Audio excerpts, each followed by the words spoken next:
Chers frères et sœurs, amis visiteurs, bonjour. Je suis heureuse de vous voir en ce matin. J'espère que vous avez passé une agréable semaine. Je vais vous inviter à entonner avec nous un petit chant qui dit « Où est ton trésor, là sera ton cœur ».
Je vous invite à vous mettre à genoux pour la prière.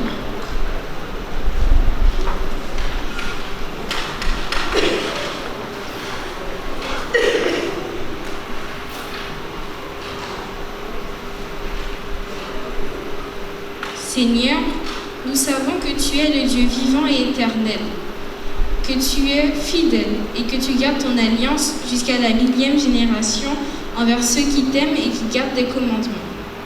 Nous te remercions pour cette promesse que tu nous fais et nous te louons. Seigneur, tu connais nos péchés. Alors, par l'amour de Jésus, je te demande de nous les pardonner. Je t'implore également d'accompagner ceux qui nous présenteront le culte et de nous aider à être attentifs à ta parole. Amen.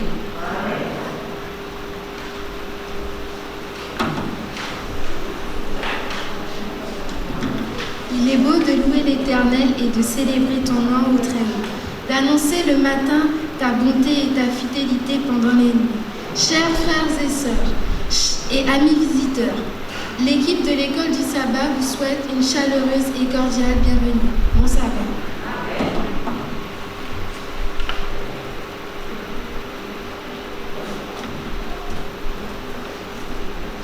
Là où est ton trésor, là aussi sera ton cœur.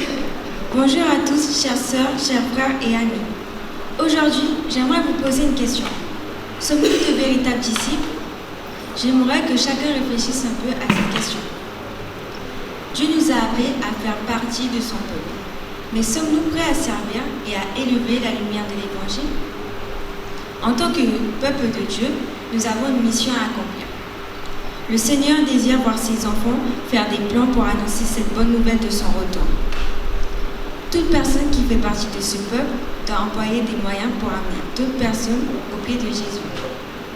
En tant que vrais disciples, consacrons-nous chaque jour à Dieu, ainsi nous tiendrons faire face aux épreuves et pourrons être des instruments de salut pour d'autres personnes. Investissons non seulement dans les choses terrestres, comme les études scolaires et le travail, mais aussi pour le ciel par l'amélioration de notre relation avec Dieu et en fortifiant notre foi. Jésus n'interdit pas d'avoir des trésors, mais enseigne la bonne façon de les investir et dans quoi le faire. C'est pourquoi il nous rappelle que là où est notre trésor, là aussi sera notre cœur. Les efforts déployés pour faire des autres des enfants de Dieu sont des investissements précieux. Chaque matin est un trésor pour Dieu. Dieu nous appelle à être fidèles dans notre engagement envers lui et envers nos semblables. Il nous demande d'investir notre temps, notre argent, notre savoir à la conquête de ses enfants, afin que tous le connaissent et soient sauvés. Si nous le faisons de tout notre cœur, il récompensera à nos efforts. Celui qui investit avec Dieu n'aura pas de perte. Mais prenons garde de penser à investir uniquement pour répondre à nos besoins ou obtenir un bénéfice personnel. Déployons tous les efforts utiles pour le salut de l'humanité. Si notre trésor est de faire la volonté de Dieu, notre cœur aussi sera placé en Christ. J'invite tous ceux qui le souhaitent à déposer leur fonds de placement dans le lien qui est mis à disposition. Maintenant, prêtons une oreille attentive. Océane a quelque chose d'important à nous dire.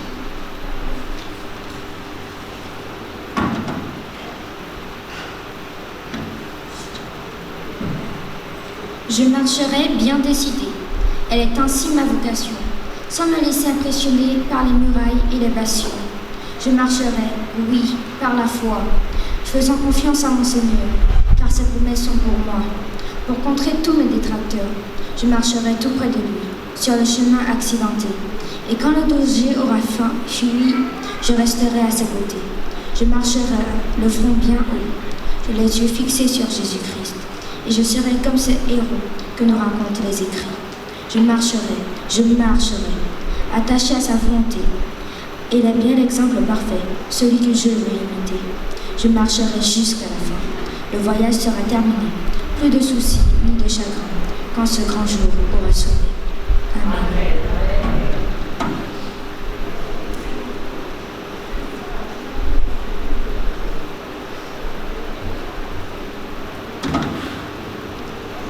Jusque-là, les enfants vous ont montré à quel point il est important de faire de Dieu votre trésor. Êtes-vous prêts? Levez la main en signe d'acceptation. Allez-vous continuer à aller avec Dieu de l'avant? Marchez avec lui. Faites de lui votre trésor. Et si vous n'en êtes pas certain, je laisse Léna vous convaincre.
Ton amour a triomphé.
conduit vers ton Père, qui le consolait ici-bas. Entends le cri de ma prière, sois mon secours et ma joie. Passer de l'ombre à ta lumière, j'ai mis mon espoir en toi.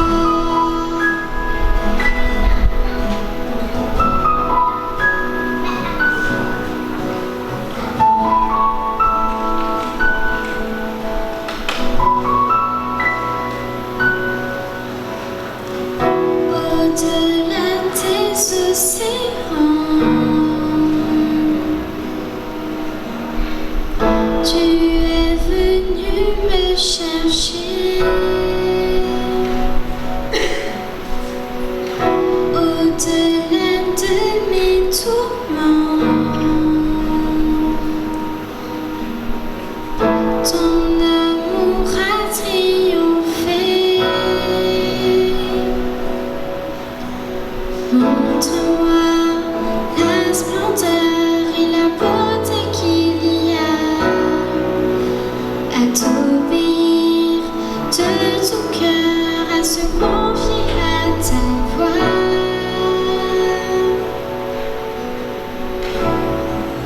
Tu viens relever le fer, tu le prends dans tes bras, tu le conduis vers ton Père, qui le console ici-bas. Entends le cri de ma prière, sois mon secours et ma joie. Passer de l'ombre à ta lumière, j'ai mis mon espoir en toi. Passer de l'ombre à ta lumière, j'ai mis mon espoir en toi. Passer de l'ombre à ta lumière, j'ai mis mon espoir en toi.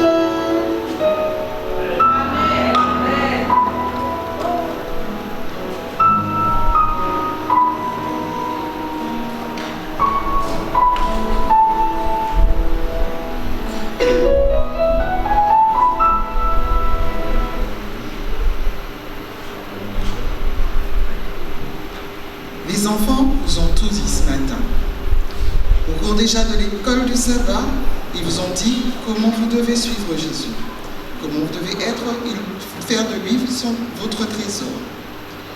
Vous savez que vous avez une marche à suivre et la route est encore longue. Nous avons un combat à mener. Faisons confiance à Dieu. Christine, lors de la leçon, va encore nous interpeller sur ce que l'on doit faire. Ayons une écoute et participons pleinement à cette étude.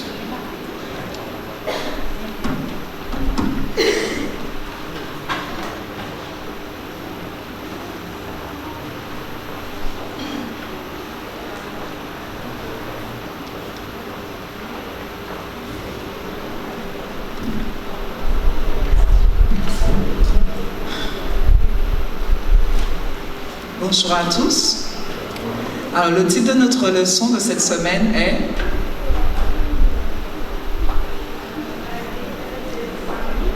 La défaite des Assyriens. Le verset mémorisé, Éternel des armées, Dieu d'Israël, assis sur les chérubins. C'est toi qui es le seul Dieu de tous les royaumes de la terre. C'est toi qui as fait les cieux et la terre. Isaïe 37, verset 16. Je vais vous demander d'incliner quelques minutes pour la prière. Notre Père, nous te remercions pour les possibilités que tu nous offres jusqu'à ce jour, de te louer librement. Que les leçons, les études que nous fassions puissent nous aider à renforcer notre foi chaque jour jusqu'à ton retour. Au nom de Jésus, pour ta plus grande gloire. Amen. Alors, notre étude de cette semaine s'appuie sur les textes suivants. Ésaïe 36, versets 37 et 38. Si on reprend le cadre, le contexte, le roi Akaz meurt et le roi Ézéchias, son fils, aime vraiment le vrai Dieu, est maintenant sur le trône de Juda. Rappelez-vous qu'Akaz avait négocié avec les Assyriens Et il avait décidé, les Assyriens ont décidé qu'ils ne prendraient pas seulement l'argent de dessous de table d'Akaz, mais son pays tout entier. Des alliances continuent à être forgées et un peuple assyrien qui veut imposer sa suprématie à tous les autres royaumes et surtout veut assiéger Jérusalem. Dans la première section d'Ésaïe 36, nous constatons que le chef de l'armée assyrien tente de tromper le peuple de Juda en lui faisant croire au message du roi d'Assyrie. Il tente de persuader les chefs de Juda à ne pas croire en Dieu. Le chapitre 37 montre le roi Ézéchias qui remet son sort entre les mains de Dieu en entendant les propos assyriens. Cependant, le Seigneur envoie un message à Ézéchias qui affirme sa foi agissante. Et puis en dernier lieu, Ésaïe 38, le roi Ézéchias tombe malade et Dieu l'informe par l'intermédiaire du prophète Ésaïe de sa mort imminente. Le roi Ézéchias crie à l'Éternel et l'Éternel lui répond en lui promettant 15 années de vie supplémentaire. Pendant cette période difficile, Ézéchias écrit un beau psaume dans lequel il exprime ses pensées sur Dieu et sa sombre expérience. Notre fil conducteur pour l'échange de notre étude ce matin sera d'actualiser, comment allons-nous actualiser les éléments de cette histoire à notre vie de tous les jours, que nous soyons adultes, jeunes ou moins jeunes. Nous nous pencherons sur les points suivants. 3. Le profil du roi d'Ézéchias en tant que réformateur, le discours assyrien et la défaite, en qui avons-nous placé notre confiance, et en dernier lieu, la maladie d'Ézéchias et l'annonce de sa mort, Dieu nous épreuve. Alors, après avoir recadré la leçon, j'espère que tout le monde a pu, cette semaine, se pencher sur notre étude de la leçon. Quel est le profil du roi Ézéchias?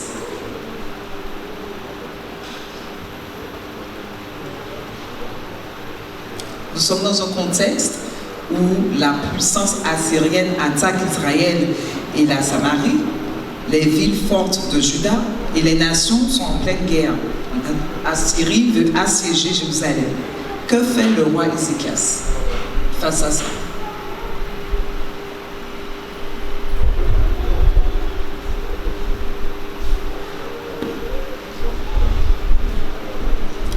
Le roi Ézéchias, oui.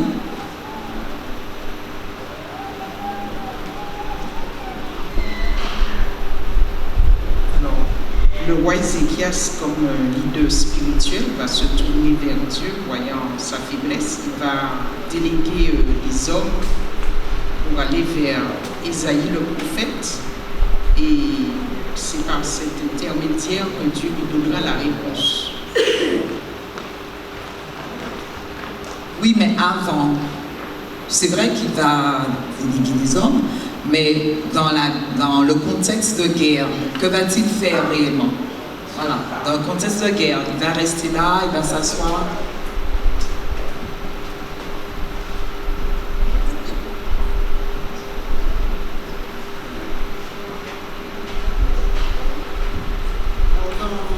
Dans un premier temps, le roi Ézéchias a une autre... par rapport à ses successeurs, déjà il commence à rétablir les choses face à l'adoration envers le vrai Dieu. Et voilà que la Syrie décide de conquérir Jérusalem.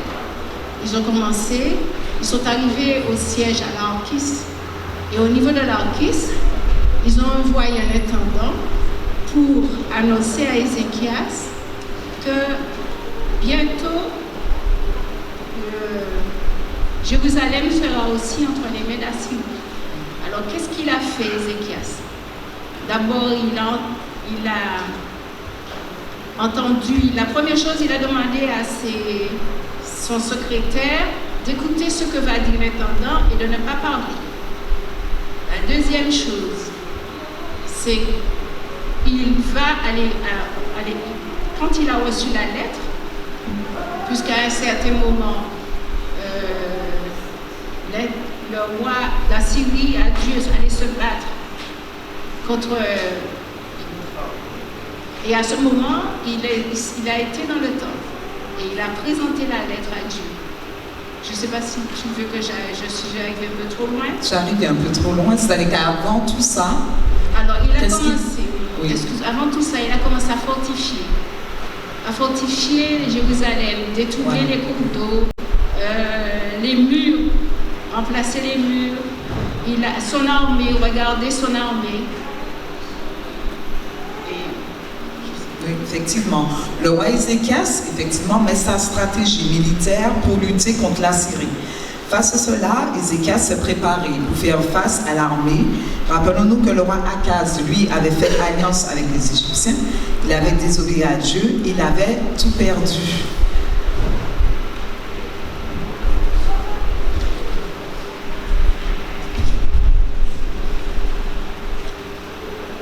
En venant au trône, le nouveau roi Ézéchias, le fils d'Akaz, se positionne. Effectivement, il est un réformateur. Le peuple de Dieu avait perdu la vraie notion de Dieu et son but était de rétablir les principes de Dieu.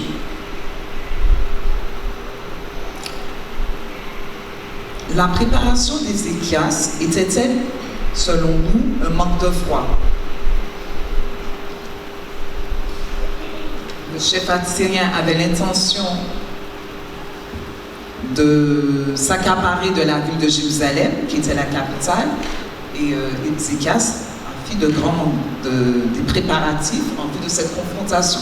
Est-ce pour nous un manque de foi, si on devait réactualiser à nous-mêmes? Je ne dis pas que c'est un manque de foi, parce qu'avant toute guerre, ce n'était pas une guerre facile.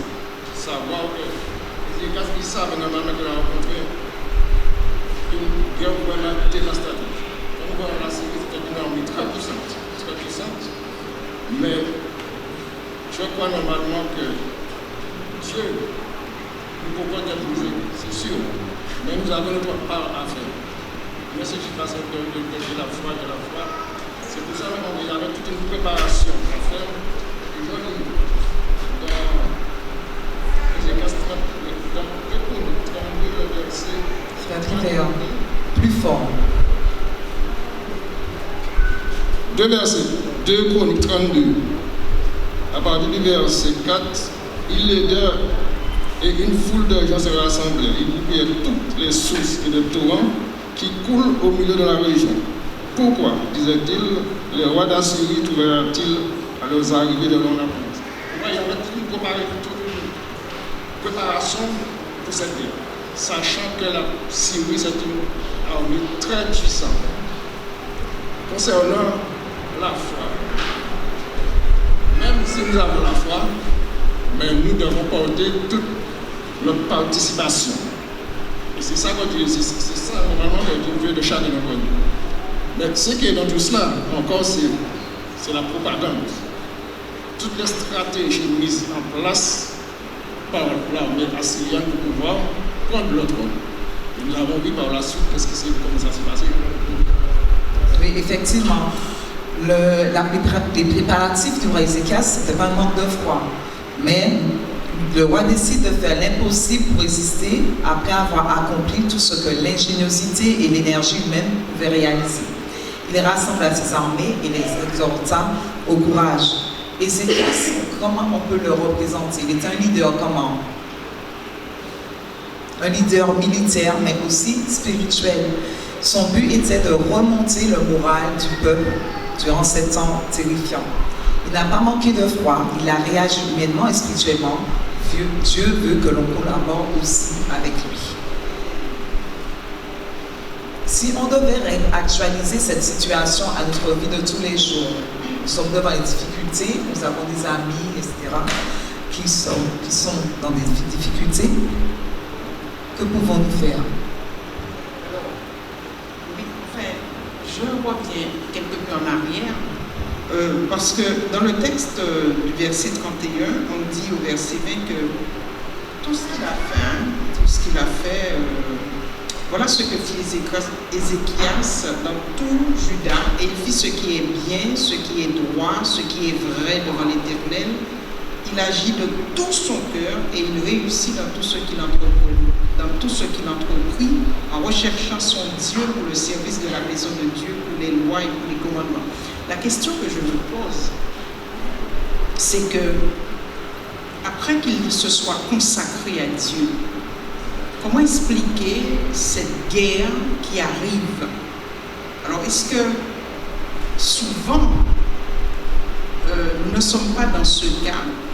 Nous recherchons Dieu parce que nous ressentons ce besoin de lui, et c'est à ce moment-là que se déferle tout ce qui n'est jamais arrivé dans nos vies.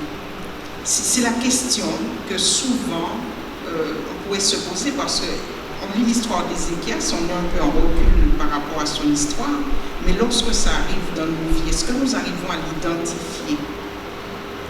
C'est une question que je me pose. Alors, je vous écoute. Est-ce que nous arrivons à nous identifier à la situation d'Ézéchias? Effectivement, il a fait le contraire de son père. Son père, le pays a été assujetti au peuple assyrien. Et lui, il fait le contraire. Il devient un réformateur. Il change, il détruit les lieux, les hauts lieux d'adoration, etc. Et malgré cela, il est quand même attaqué. Moi, je pense au grand conflit cosmique. Dans l'histoire d'Ézéchias, il y a deux éléments. Il y a un élément historique, l'histoire avec les guerres, les différentes provinces. Et puis, il y a aussi le conflit sur le plan, le conflit entre le bien et le mal. Hein?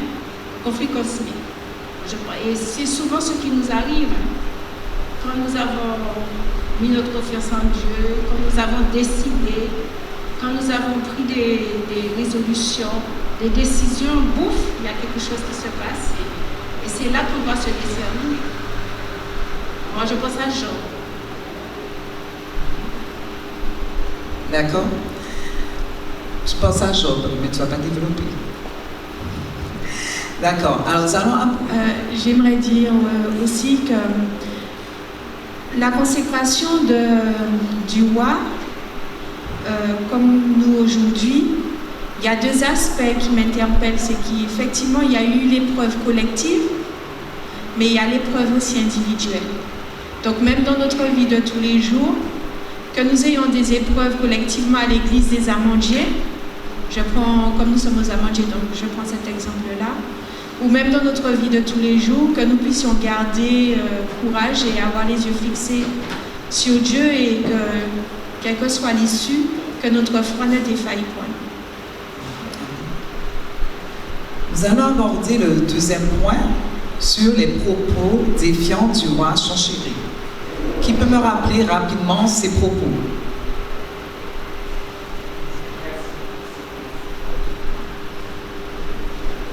L'agent assyrien, justement, explique au chef du peuple de Dieu son raisonnement qui l'amène à penser qu'il n'est pas opportun de faire confiance à d'autres et que c'est à lui qu'il faut faire confiance.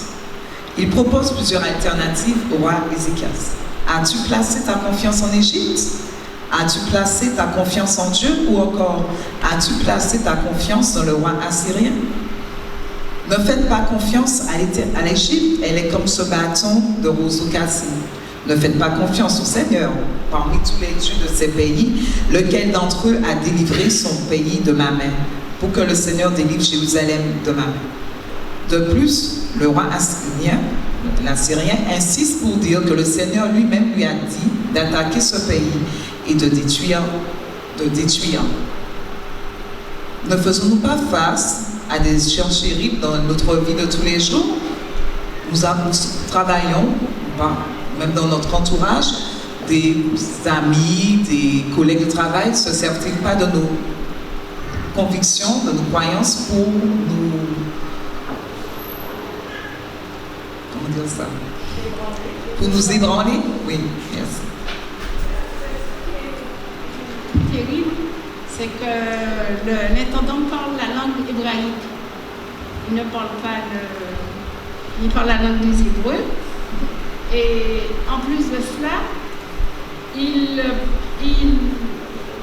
cette langue hébraïque fait que tout le monde entend tous les gens qui étaient sur la muraille, tous les gens ont entendu les différents propos qu'il a adressés à Ésaïe. C'était terrible ça, pas Ésaïe, à Ézéchias. Moi je trouve que c'est terrible. Et il continue et il dit aussi que s'il veut, d'abord il peut leur faire des cadeaux. Il peut faire cadeau à Ézéchias des cadeaux. Après il parle pour dire que vous qui êtes là, si vous ne dites pas à Ézéchias de venir avec moi, ben vous allez manger vos excréments, vous allez mourir de faim, vous allez mourir dans une terrible famine. Mais moi, je peux vous emmener de mon pays pour avoir tout ce qu'il fallait. Donc, je pense que ça a été vraiment dur. Et la pression était très, très, très forte. Et quelle a été la réaction du roi Ézéchias? C'est de mettre sa confiance en Dieu. Alors, on verra après.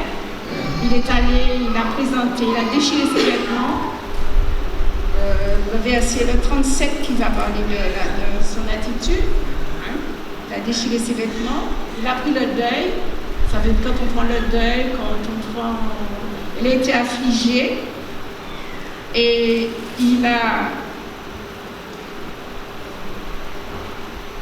je sais qu'il a été dans la maison d'Éternel. Je ne sais pas s'il faudrait parler que c'est un jour d'angoisse, de châtiment, d'opprobre. C'était vraiment terrible pour Ézéchias, cette épreuve. D'accord.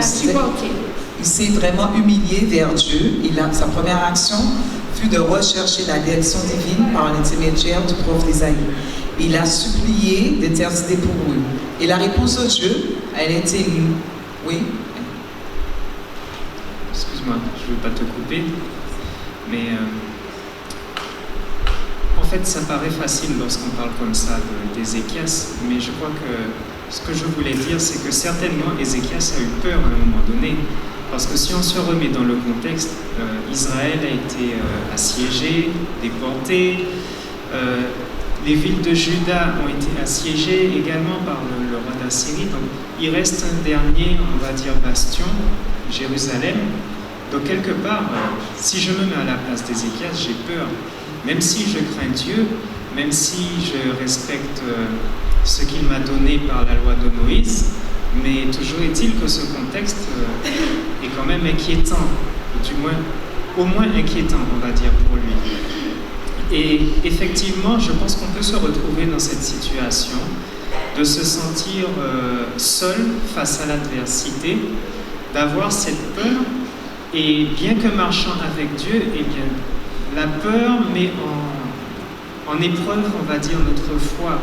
Et je pense que c'est ce qui s'est passé. Et je veux faire un parallèle, je viens d'y penser avec la tentation de Jésus. Jésus lui-même a été tenté. Après avoir jeûné 40 jours, il a été tenté dans le désert, en fait, par le diable. Et Sanchérib, le roi d'Assyrie, représente le diable, qui lorsque nous sommes éprouvés, lorsque notre foi est éprouvée dans l'épreuve, eh bien, c'est à ce moment-là que nous devons faire nos preuves et montrer notre fidélité à Dieu. Effectivement.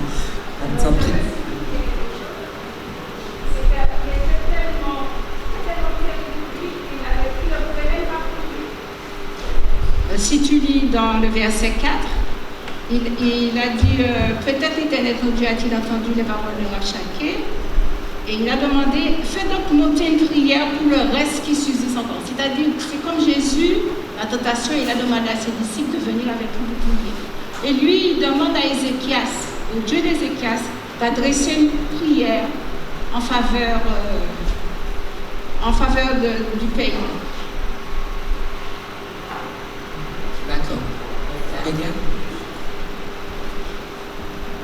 Alors, je voulais rappeler aussi le contexte de la réforme. On a vu que c'était un réformateur, quelqu'un qui a su drainer le peuple, pousser le peuple à aller dans son sens, parce qu'il fallait des ouvriers, des personnes qui mettent la main à la pâte, qui s'activent et qui concrétisent sa vision, qui était de renforcer les murailles de Jérusalem.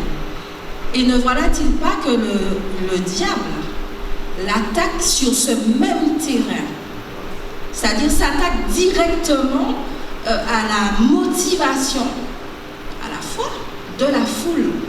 Et souvent, c'est ce qui nous arrive, et c'est ce qu'on perd de vue, c'est que Satan s'attaque là où Dieu nous relève, nous élève, là où Dieu nous bénit. Il fait ce qu'on appelle la contrefaçon, quelque part. Il vient détruire précisément là où Dieu nous a relevés. Et peut-être que s'il faut adapter ça à nous aujourd'hui, peut-être qu'il faudrait que nous armions 4 fois plus de prière et de force quand nous avons des victoires, quand nous pensons être dans le plan de Dieu, pouvoir aussi anticiper par la prière, par la préparation, les attaques du diable. Parce que monter on imagine, très imagé, on fait comme les enfants, on a construit, on a réédifié la muraille, ils montent sur la muraille, donc ils sont prêts, ils sont fortifiés, ils sont convaincus. Et puis, de l'autre côté, on a un roi qui parle leur langue. Comme tu disais, ce n'est pas par hasard. C'était pour qu'ils puissent être bien compris. Qui adresse une lettre injurieuse contre le Dieu d'Israël. Donc, c'était vraiment des attaques bien ciblées pour déstabiliser le peuple. Et donc, Ézéchias n'avait autre choix que de se remettre entre les mains de Dieu. Parce que j'imagine un peuple derrière, qu'on a su mobiliser, etc. Et puis perdre pied devant eux, c'est une mascarade.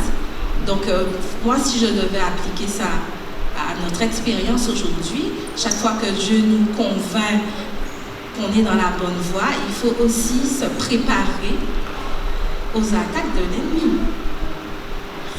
On est dans le même sens qu'elle dit, et pour conforter ce qu'elle dit, voici les paroles qui sont rapportées rapidement dans 2 Chroniques 32 au verset 18. Il dit: les serviteurs de Sanchérib prièrent à haute voix en langue judaïque afin de jeter l'effroi et l'épouvante parmi le peuple de Jérusalem qui était sur la muraille, et de pouvoir ainsi s'emparer de la ville. Donc si un homme a la foi, c'est sûr, mais si il est plus difficile de convaincre un peuple qui est déjà affaibli. Donc si le chef n'a pas de force. Alors pourquoi tout à l'heure là j'avais posé la question? Elle a dit en quelques mots, c'est souvent lorsque nous avons recherché Dieu de manière intense que l'ennemi fait 2 pas de plus. C'est la même chose qu'il a fait au Jourdain. Jésus venait de demander le Saint-Esprit, la force la plus grande pour pouvoir lutter contre Satan. Satan a entendu que Jésus a dit que Jésus est le Fils de Dieu. Et pourtant, il va l'attaquer sur ce point. Es-tu le Fils de Dieu? Et c'est pourquoi Dieu voudrait que nous comprenions que lorsque lui, il fait 1 pas, Satan fait 2. Et nous devrions être vigilants. Patrick?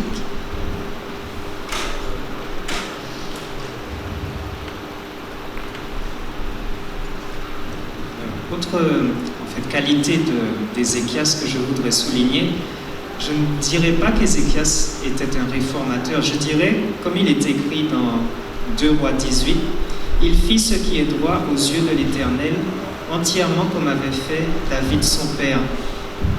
Et en fait, Ézéchias craignait Dieu et il mettait en pratique ce que disait la loi de Moïse, chose que les Israélites n'ont pas fait.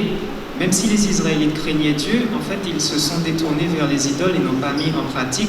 Et c'est pour ça qu'ils ont été assiégés, qu'ils ont été vaincus par le roi d'Assyrie. Donc, mettre l'accent là-dessus, effectivement, c'est la fidélité d'Ézéchias envers son Dieu. Patrick, je t'invite à faire la conclusion, si tu peux, puisque bon, le temps est venu à son terme. Je ferai une conclusion qui est la mienne, je te laisserai la suite. Je dirais que ce récit nous parle bien évidemment aujourd'hui, puisqu'on on retrouve dans Ézéchias les qualités que nous devons avoir. Donc on a parlé de fidélité à Dieu envers sa loi, de prière et de persévérance surtout. Effectivement. Pour conclure, je vous laisse avec cette pensée. Aux jours les plus sombres, alors que tout semble se liguer contre nous, ayons foi en Dieu. Il accomplit sa volonté en dirigeant toutes les choses pour notre bien. et renouvelle jour après jour la force de ceux qui l'aiment et le servent. Le psaume 91 dit « Celui qui demeure sous l'abri du Très-Haut repose à l'ombre du Tout-Puissant. Je dis à l'Éternel, mon refuge, ma forteresse, mon Dieu, en qui je me confie. Car c'est lui qui te délivre du filet de l'oiseleur, de la peste de ses ravages. » Bonne étude pour la semaine prochaine. Amen.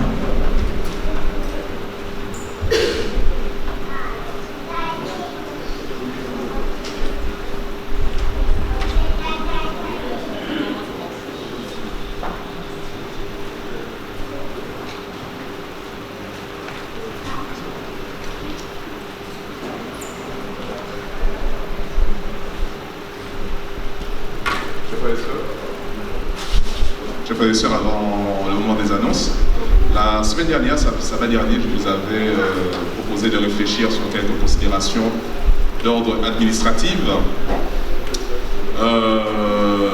Vous vous souvenez, donc, je vous ai proposé le frère Desmond qui a demandé en fait à être membre de l'Église.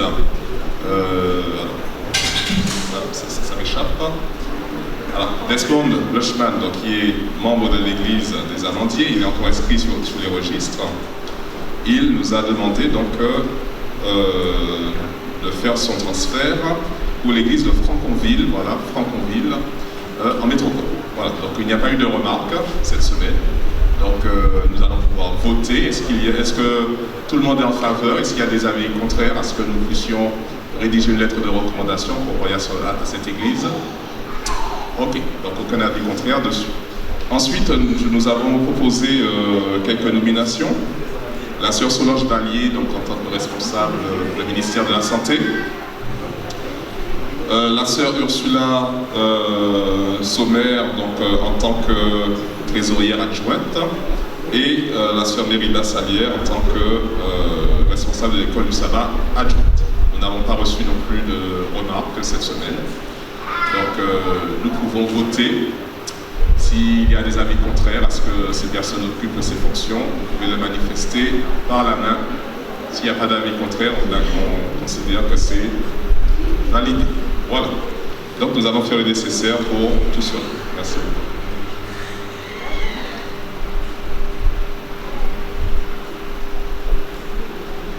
Nous allons commencer avec les annonces de la mission. JIA.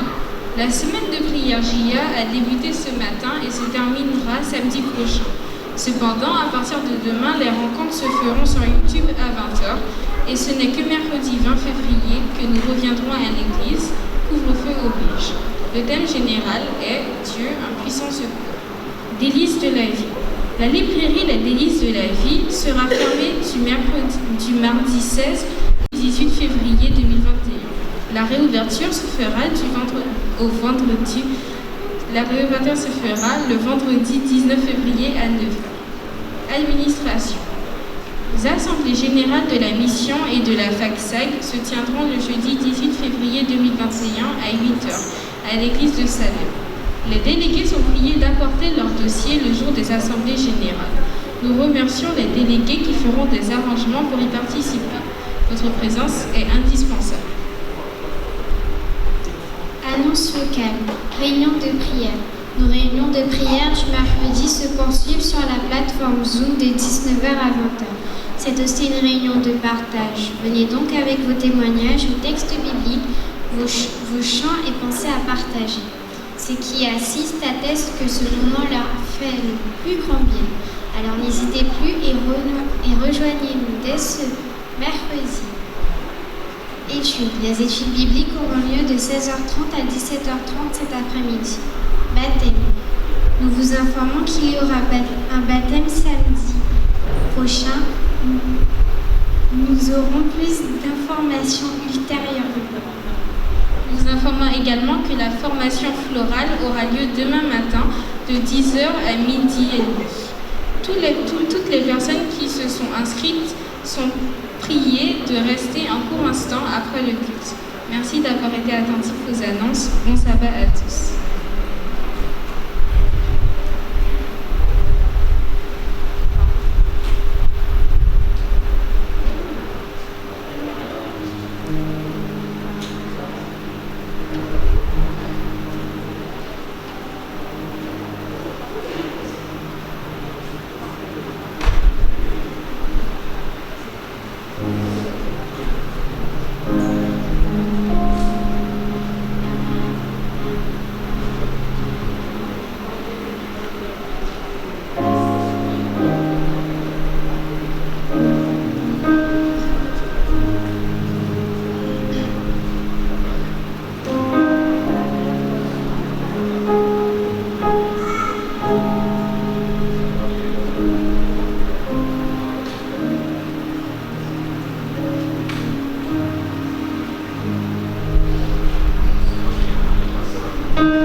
bonjour à tous. Je vous invite à vous mettre debout. Nous allons commencer notre programme.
L'équipe et moi-même sommes heureux de vous recevoir en ce sabbat matin.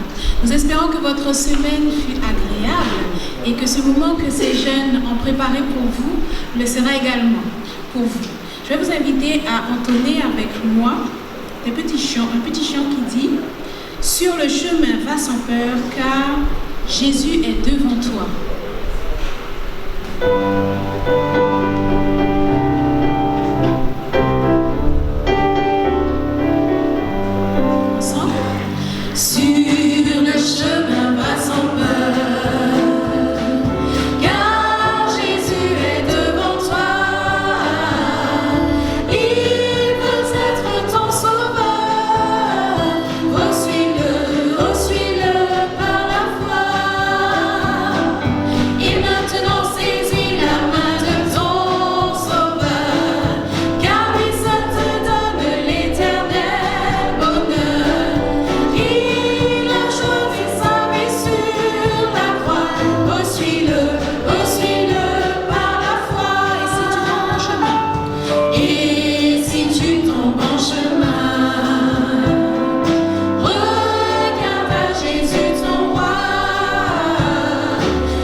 C'est pour ça que je veux suivre Jésus. Et vous? Amen. Alors je vous invite à entonner au numéro 500 du cantique. Jésus, je te suivrai partout.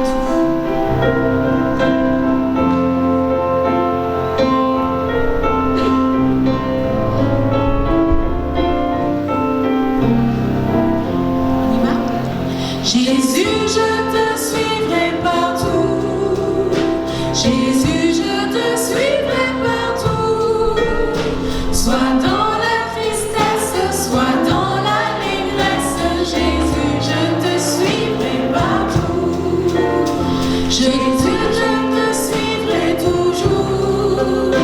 Jésus,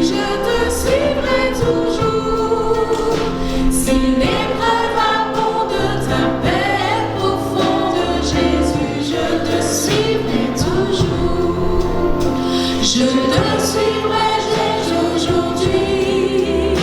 Je te suivrai dès aujourd'hui.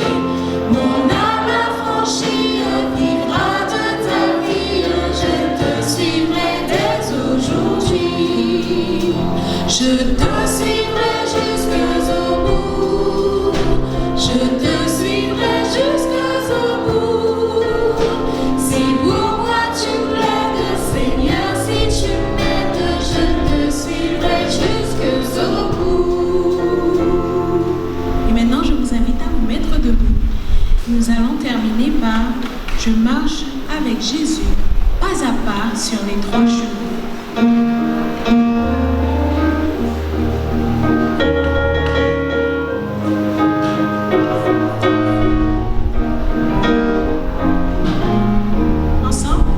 Je marche avec Jésus, pas à pas sur les 3 chemins. Je marche avec Jésus, ma main dans sa forte main.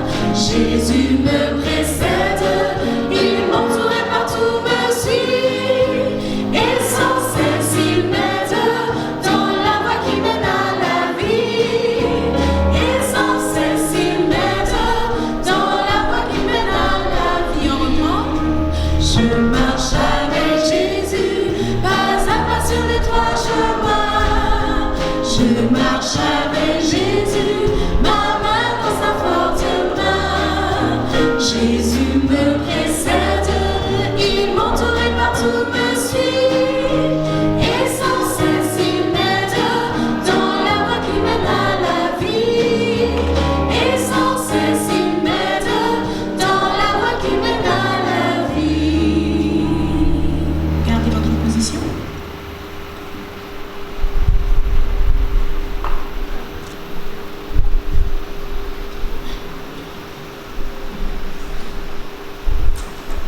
Appel à l'adoration. Louez l'Éternel, vous toutes les nations.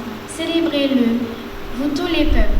Car sa bonté pour nous est grande et sa fidélité durera toujours. Louez l'Éternel.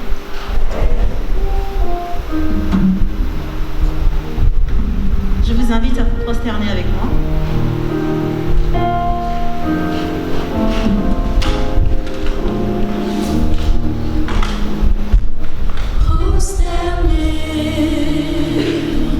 Devant toi,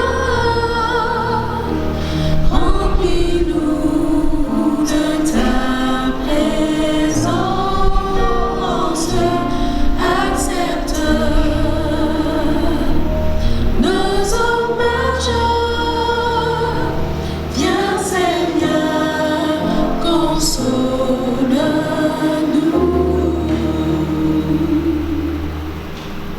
Mon Dieu, nous te remercions pour ce moment de louange que nous venons t'apporter. Nous te remercions pour la santé et les bienfaits, les moyens que tu nous donnes d'être présents ce matin. Nous te remercions, Seigneur, pour toutes ces personnes qui t'adorent en ce jour de sabbat, en ce jour de repos. Et nous prions que tu déverses sur nous tes bontés, mais aussi ton Esprit Saint. Je te remercie pour toutes les familles qui ont le plaisir de venir devant toi, et je te prie pour toutes celles qui n'ont pas encore fait ce cheminement avec toi. Veuille bénir les offrandes, les dîmes, veuille aussi ouvrir notre cœur afin que nous puissions t'adorer. Au nom de Jésus, cela pour ta gloire. Amen.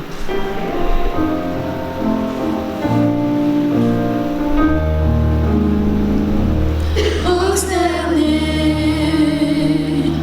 devant toi, remplis-nous de ta présence, accepte nos hommages, viens Seigneur, console-nous.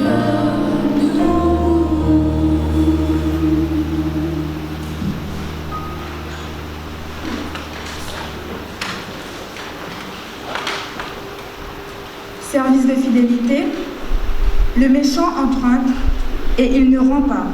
Le juste est compatissant et il donne. Car ceux que bénit l'Éternel possèdent le pays et ceux qu'il maudit sont retranchés. Psaume 37, versets 21 à 22. Les diacres passeront dans les rangs pour ramasser les dîmes et les offrandes.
Je veux donner à Dieu tout ce qu'il y a dans mon cœur. Je veux donner à Dieu tout son regret.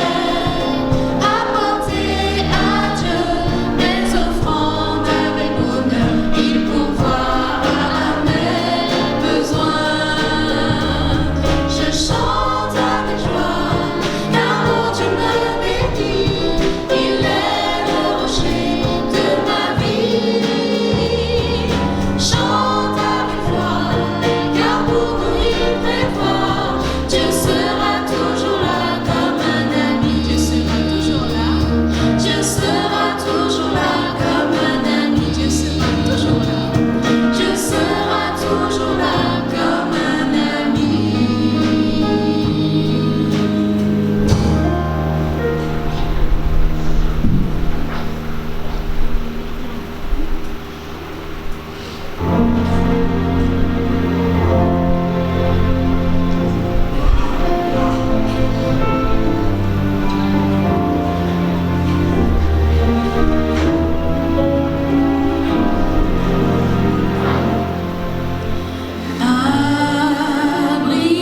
Abrite-toi sous tes ailes, couvre-moi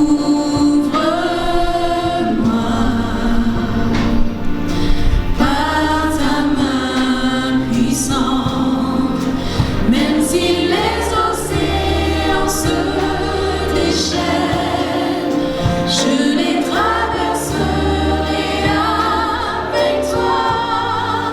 Père, tu domines les tempêtes. Je suis tranquille car tu es là. Je suis tranquille car tu es là.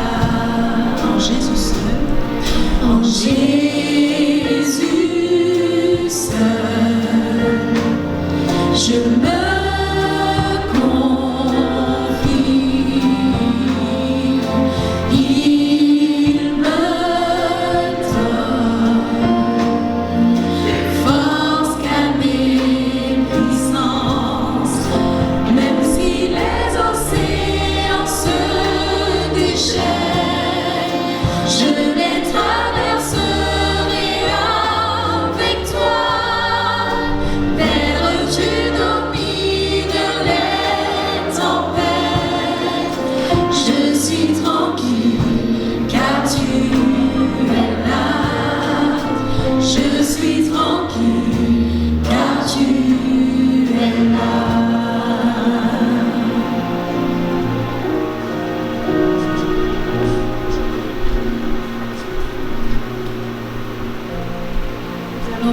Nous allons vous projeter le chant-thème qui nous sera proposé, qui nous a été proposé pour la semaine de prière.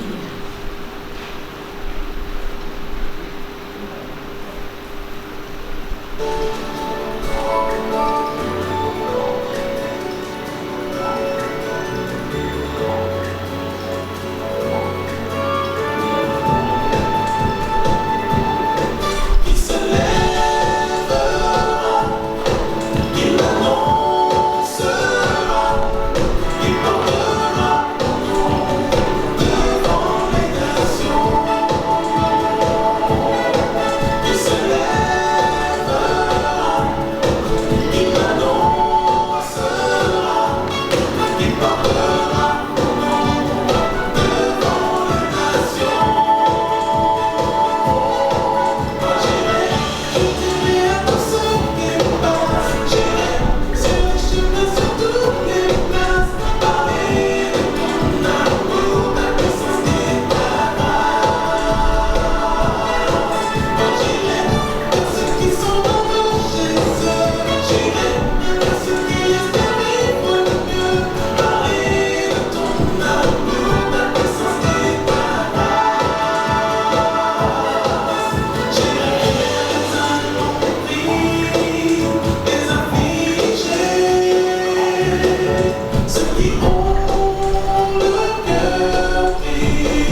Bonjour frères et sœurs. Avez-vous reconnu certains de nos jeunes dans ce qui vient de passer? Qui? On l'a vu. Alors nous sommes contents, nous sommes actuellement le premier jour d'une semaine de prière pour les jeunes qui ont énormément de capacités, et je voudrais vraiment que vous nous souteniez, que vous les souteniez dans tout ce qu'ils font pour le Seigneur. Aujourd'hui, c'est Kenzie qui va nous partager le message. Nous vous rappelons que la semaine de prière va continuer pendant toute la semaine, chaque soir, sur Zoom et sur le YouTube de l'UAGIF à 20h, heure de Guyane. Les messages seront en présentiel. Aujourd'hui, ça va à 13 et ça va à prochain. Le message nous sera présenté aussi par notre jeune. Nous vous rappelons aussi les binômes de prière que nous avons invités à faire. Plusieurs binômes ont déjà été conçus. D'accord? Donc, c'est, comme nous vous rappelons, le binôme, c'est 2 personnes, pas de la même famille. OK? Un binôme de prière, vous vous appelez, vous décidez du moment pour vous appeler dans la journée, chaque jour, pour prier pour un sujet qui vous concerne tous les deux, ou pour l'église, pour qui vous voulez. Mais pour que nous puissions passer un moment en prière les uns pour les autres. Je vous remercie. Je laisse la place à Kenzie.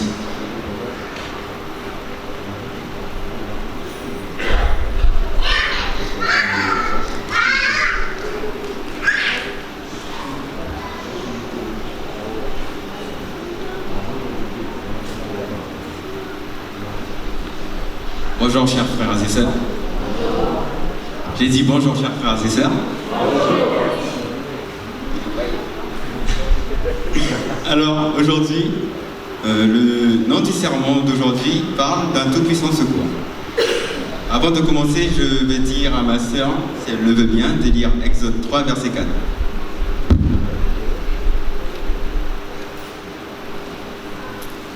L'Éternel vit qu'il se détournait pour voir, et Dieu l'appela du milieu du buisson et dit « Moïse, Moïse !» Et il répondit « Me voici ». Alors, comme vous l'avez entendu, aujourd'hui nous allons parler de Moïse. Qui d'après vous, qui parmi vous connaît l'histoire de Moïse? D'accord. Okay. Alors, moi, je vais vous lire un sermon qui, comme je l'ai déjà dit, parle de l'histoire de Moïse.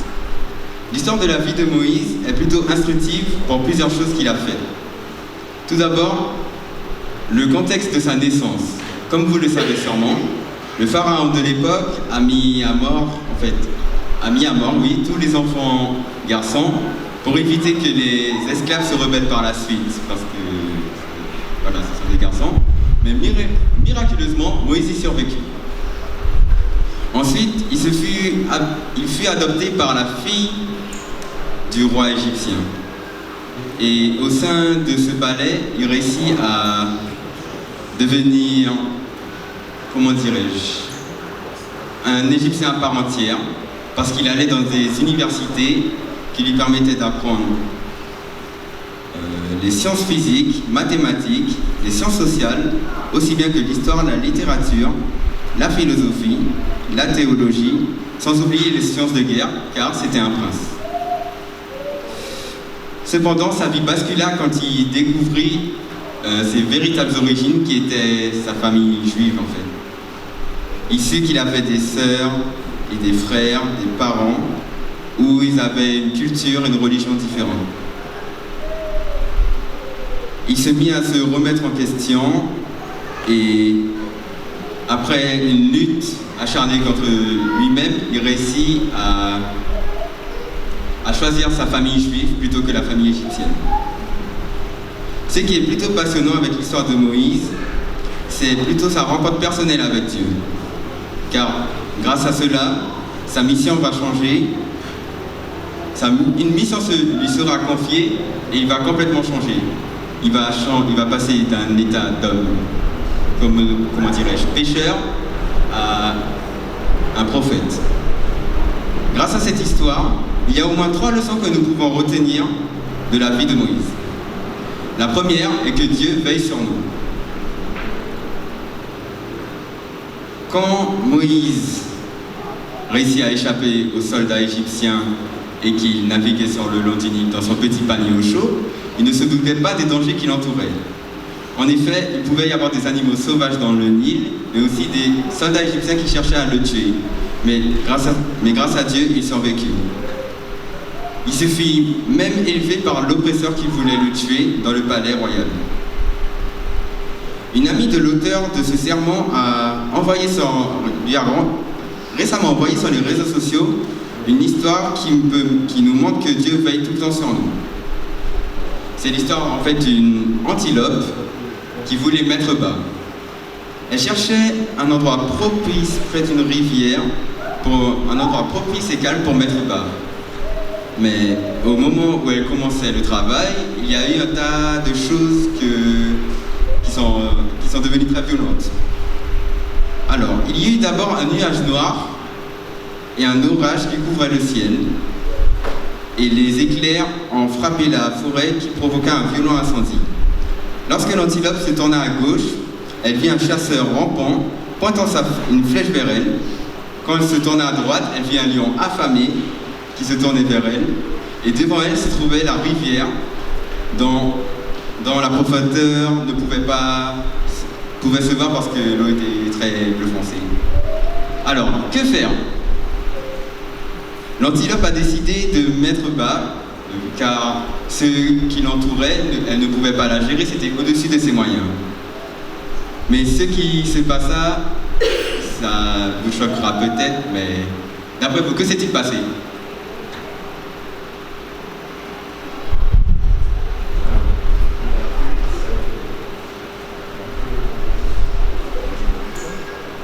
Vous ne savez pas? Vous ne savez pas?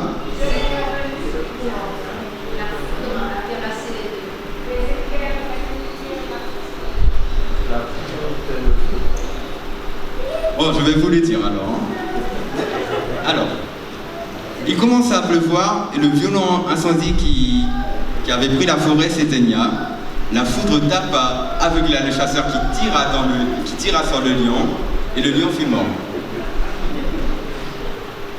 L'antilope, alors, elle a continué à mettre bas et son petit est en bonne santé et elle a réussi en fait. D'après vous, quelle serait la morale de cette histoire?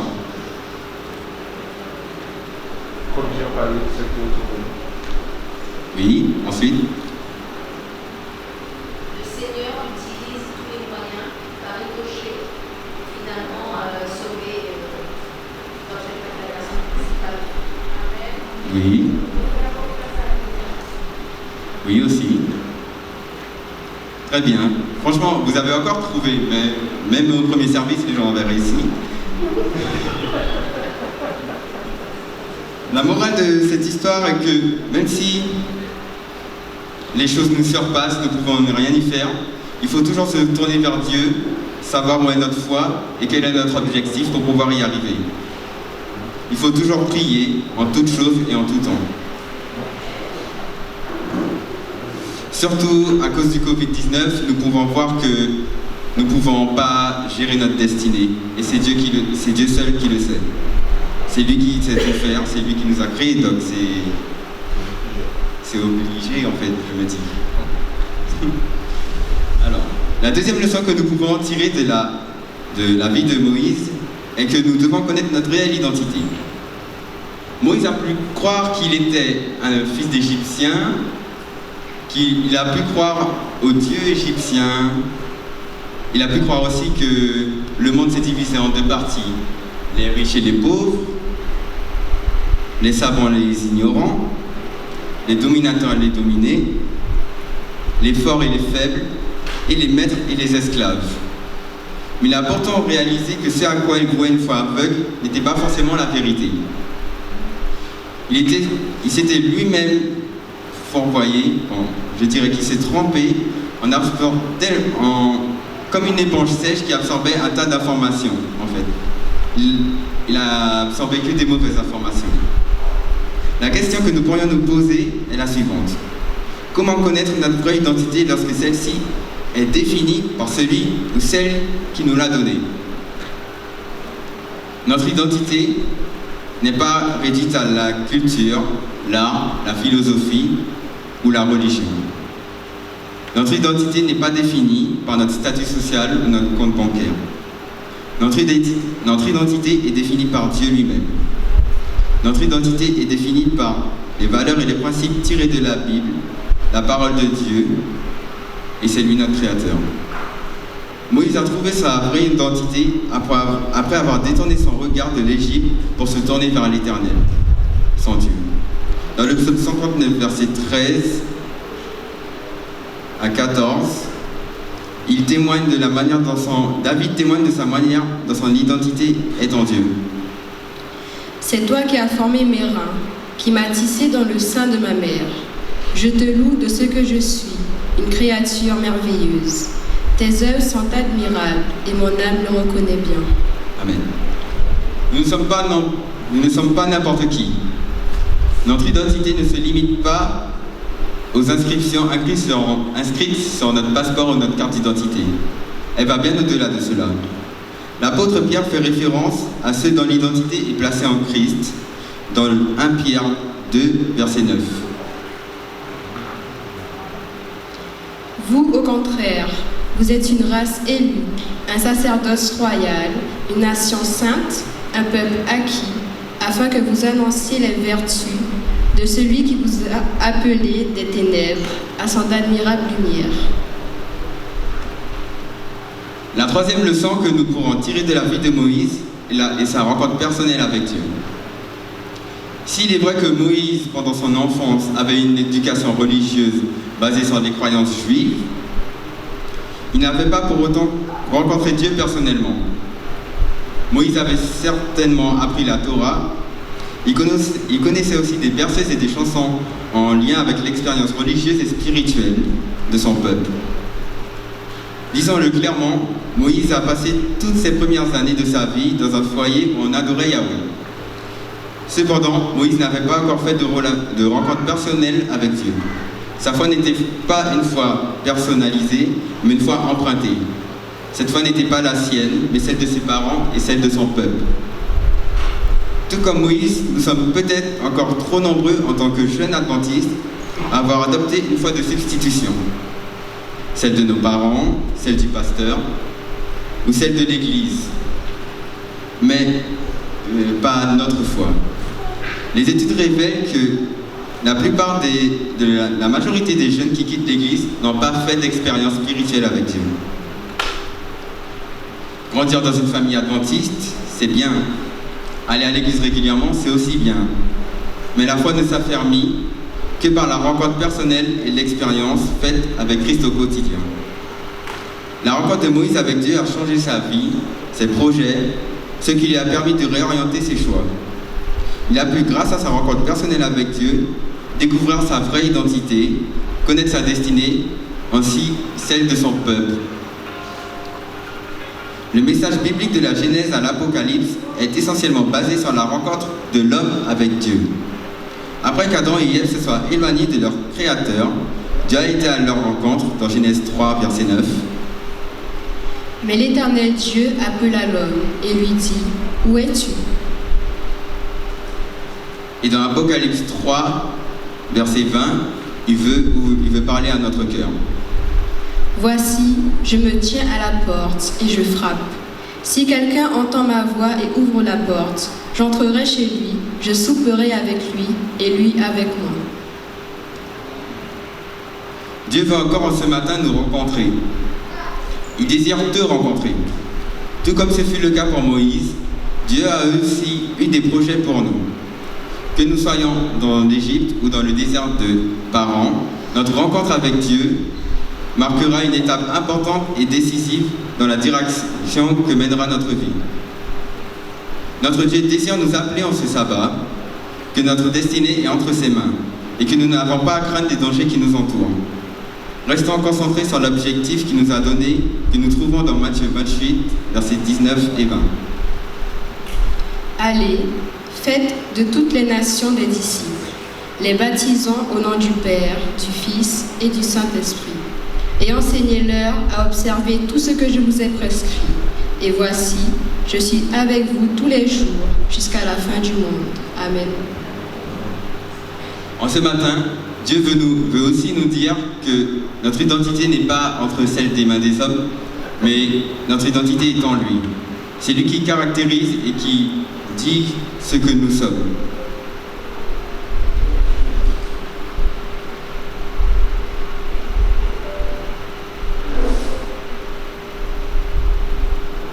Il nous dit cela notamment quand il dit que tu as des prix à mes yeux, je t'aime d'un amour éternel, tu es une créature merveilleuse. Notre Dieu désire nous rappeler en ce matin que c'est dans l'intimité d'une relation que nous avons avec lui au quotidien que nous pourrons donner un vrai sens à notre vie. C'est aussi grâce à cette rencontre particulière qui nous révèle sa volonté et nous montre la voie à suivre. Rappelons-nous que Jésus revient, disons-le et vivons-le. Amen.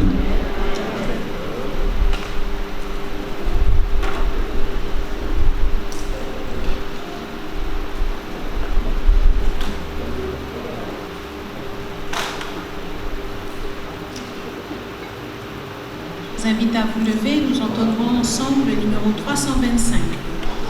Juste avant, le petit message, nous rappelons que la sortie s'effectuera de ce côté, étant donné qu'il fait beau, pour respecter les gestes barrières. Merci.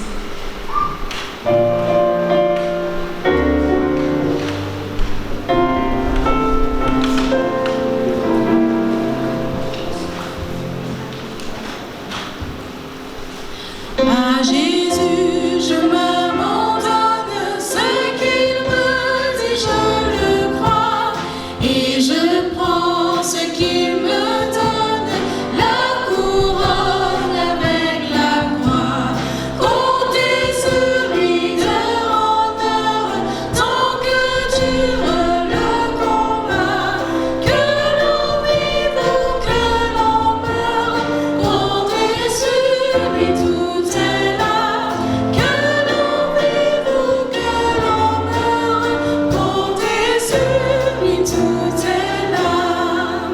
Que si l'ennemi se montre, mon cœur n'en est point troublé.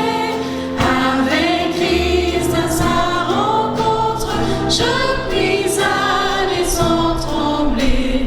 Comptez sur lui de honneur, tant que dure le combat.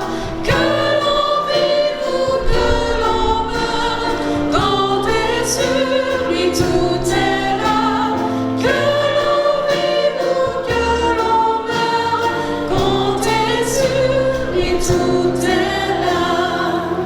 Suis-je en paix vers la lumière, mon chant s'élève attendri, pour se changer en prière, si l'horizon s'assombrit.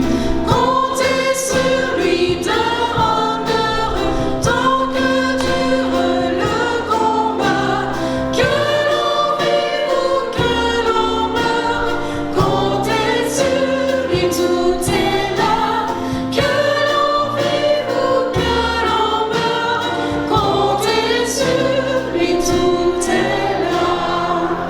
Qu'on m'approuve ou qu'on me blâme, et demain comme aujourd'hui, je ne veux pas qu'on réclame, jamais compter que sur lui. Comptez sur lui de honneur, tant que dure le combat. Que l'on vive ou que l'on meure, comptez sur lui, tout est là. Que l'on vive ou que l'on meure, comptez sur lui, tout est là.